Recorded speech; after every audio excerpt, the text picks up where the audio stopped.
Chapter 7. Change of Plans. Cal's point of view. Got the coordinates ready for Moraband, Cal? Marin asked. Yeah, we should get going now, I replied. Gonna be a long journey before we get there. Anyone got a request for lunch? Said Grease. Surprise us. If you don't mind, I'd like to meditate for a while in the back, I replied. You got it. I'll whip up something great. I smiled slightly at his comment, but felt it fade once Annika entered the room.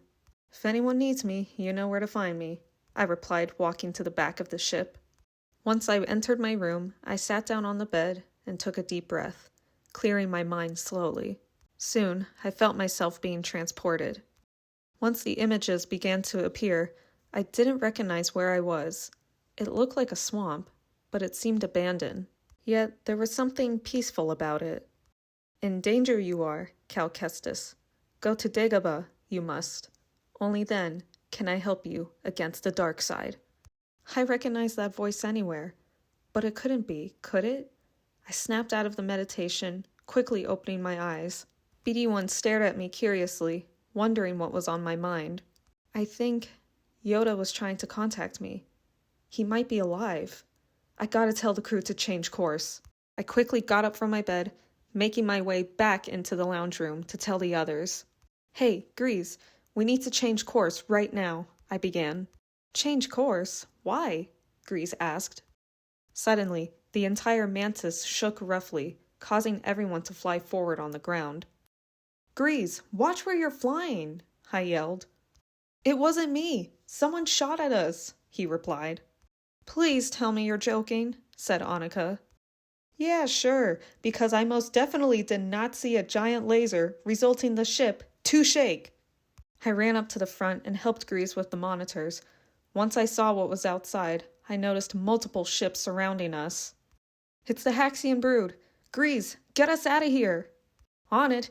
Everyone buckle up. I didn't think we'd be seeing these guys again after our last encounter. Guess that Sork Tormo doesn't take no for an answer. Can you get us to lightspeed? I asked. They damaged that part of the ship from the first hit, Grease replied. Look out! My warning, unfortunately, was a second too late. Another blast had hit the mantis, causing the ship to malfunction. Brace yourselves, everyone. We're coming in hot, Grease warned. We began our descent into another planet that I didn't recognize. A vast jungle soon appeared as we approached it quickly. Grease, are you sure you can land this thing? Whatever's left of her. I think I can manage it, though. Just hold on. I buckled myself up, bracing for impact. The mantis shook violently as it skid across the floor. After a while, it finally came to a complete stop. You guys okay back there? We're fine, Cal. A bit shaken up, but we're fine, Marin replied. Well done, Grease. Thanks, kid.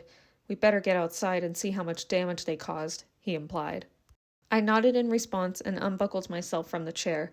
As we walked out, I took in our surroundings. Do you have any idea where we are? Felucia, which means lots of deadly creatures that are gonna feast on me, he replied nervously.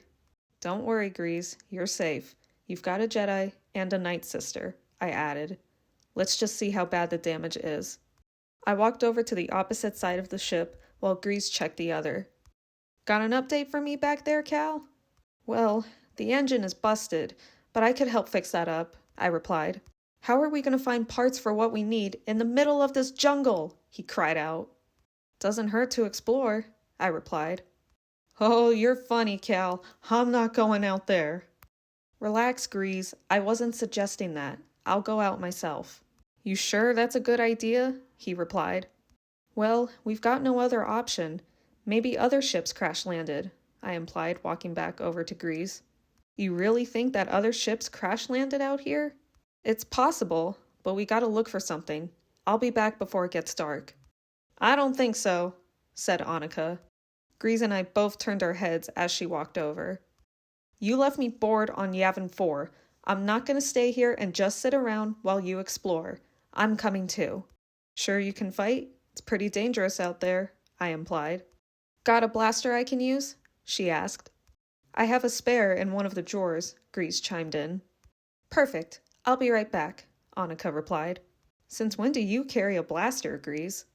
Hey, I had to find some way to defend myself while I was on the run from the Haxian brood. I better grab BD-1. We're gonna need him if we run into any Imperial trouble. Hopefully that won't be the case. Good luck. And Cal, a word of advice. Stay alive out there. I'll add it to the list, I replied, smiling slightly. Time skip. Annika's point of view. This planet was unlike any I've ever seen before. The weather was very muggy, which made it hard to navigate at times. At this rate, I felt like we were going in circles. I doubt any ships are going to be nearby, Cal. Well, we have to find something. I'm not going back empty-handed, he replied sternly. We both stayed quiet for a moment until I kept the conversation going. Hey, I know I gave you a hard time back on Yavin 4, I began. It's fine. We've got bigger things to worry about, Cal replied. I am sorry, though. I mean that. It's okay, Annika. Look, we've all got our reasons and issues. What matters now is that we stick together. Before I could say another word, I felt something crunch under my boot. I moved my foot and recognized the object. Hey, Cal, I think you may want to see this. He turned around and walked over towards me. As he bent down, he examined the object. It's a lightsaber. From who, though? I asked. Cal dropped the lightsaber, holding his head slightly. Are you okay? I'm fine. Just brought back some memories. I saw what happened, he replied. Doesn't matter now, though. We need to keep moving. Do you mind telling me what you saw? You wouldn't understand, he replied. I might if you explain it, I implied. You sure you're willing to listen this time? I'll try. In exchange, I'll tell you my story. Cal sighed, crossing his arms. Then let's get started. End of Chapter 7.